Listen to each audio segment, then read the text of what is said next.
Welcome back!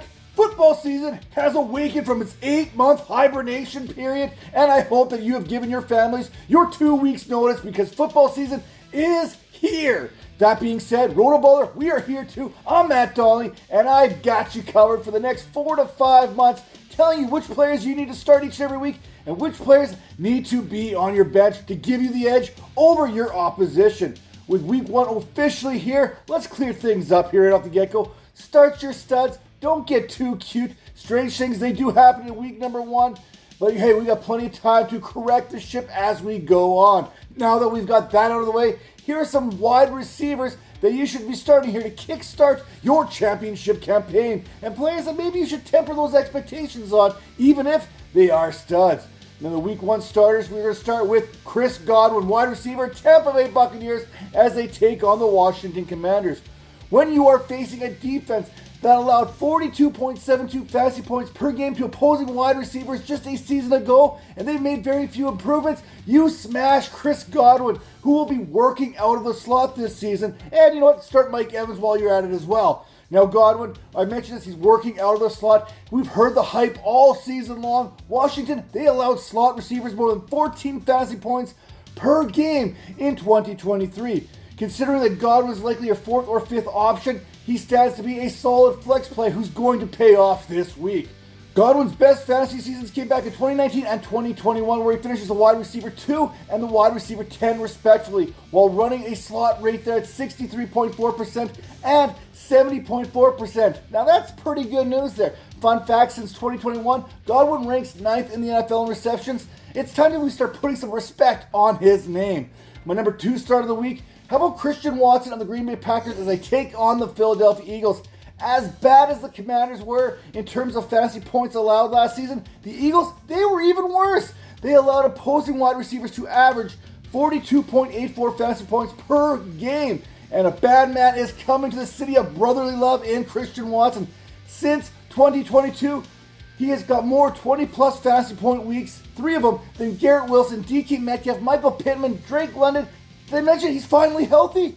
Health is vital for Christian Watson. He has 12 career touchdowns in his last 7 contests, and he's led the Packers in basically every statistical metric you can come up with, including 15 end zone targets in just 9 games last season. Just get the ball into his hands. He's going to find the end zone. Watson has 69 career receptions, 11 career carries, and he's totaled 14 touchdowns. That's 1 touchdown every 5.7 touches. Moving on, how about Malik Nabers against the Minnesota Vikings? Yes, you don't buy yourself a fancy sports car and then park it in the garage all season.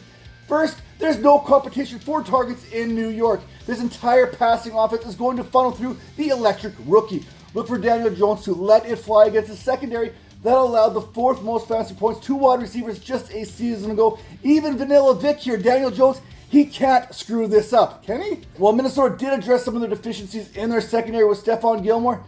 It's still not enough to deal with Malik Nabers, who is electric after the catch. His ability to change directions, his DNA is basically spliced by taking DJ Moore and Garrett Wilson. And the Vikings corners, they're not ready for that. He could see a 25% target share in this Giants offense. Only 7 other receivers under the age of 21 have earned a 20% or greater target share. That is significant. Those pass catchers were Drake London, Justin Jefferson, Jamar Chase, Mike Evans, Larry Fitzgerald, Amari Cooper, and some bum named Sammy Watkins. Hey, 6 out of 7 ain't bad.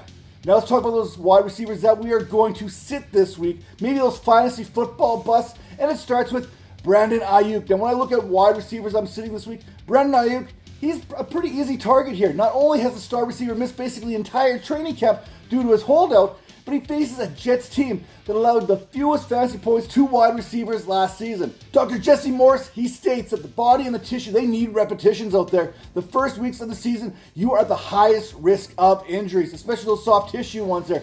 One of the main reasons why I am tempering those expectations when we're discussing Jamar Chase, CeeDee Lamb, and Brandon Aiyuk. And we're going to talk about Lamb here in a little bit. Now, if that's not enough of a red flag, how about Sauce Gardner, DJ Reed, Michael Carter, arguably the best trio of defensive backs in the NFL, and they allow just 20.56 fantasy points per game. That's enough to make a pretty good case for themselves. Another wide receiver I'm sitting, we're talking injuries here. We're talking DeAndre Hopkins as they take on the Chicago Bears. Hey, the Bears, they were in the middle of the pack there when it came to fantasy points allowed last season. But what's concerning is what pieces are going to be involved in this Titans offense. Calvin Ridley, he comes over to Tennessee after spending a season in Jacksonville in which he led the league in end zone targets. If that number transfers over here, even in the slightest, that's going to cap what DeAndre Hopkins' ceiling could possibly be for fantasy. We also have the additions of Tyler Boyd, Tony Pollard to go along with Chigakonkwo there and Tyjae Spears. And suddenly what looks to be a good Titans offense is not so great for fantasy managers, especially those that have DeAndre Hopkins. I mentioned those injuries.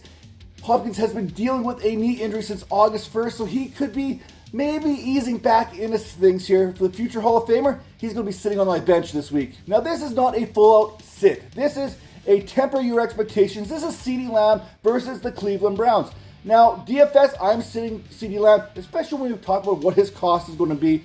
So, my way cost versus risk, I am going to take the caution here with the risk side of things here. You're not sitting CeeDee Lamb when it comes to season long. You spent a top 3 pick on him, but temper those expectations. Lamb, like Aiyuk and Chase, they sat out a majority of camp before securing that bag, so there's always going to be that risk associated with players who miss that much camp time, especially when we're talking about those soft tissue injuries. Lamb, he's a veteran, he's going to be ready to go, but are his hamstrings ready to go? That's to be seen. Now, if that wasn't enough of a concern there, he's going against a Browns defense that's pretty good. It's led by a dude named Myles Garrett, and you know he's a bad man too. With Myles Garrett, this Browns team finished 6th in sacks with 49. They had the 3rd most interceptions with 18, and they held opponents to the fewest yards per game at 164.7. Now, we know Dak's going to be trying to throw the ball around the field, but this is a very good Cleveland Browns defense that you have to respect. From a fantasy perspective, that meant this Browns team, they allowed opposing wide receivers to finish with just 25.36 fantasy points per game. That was also the 3rd fewest last year.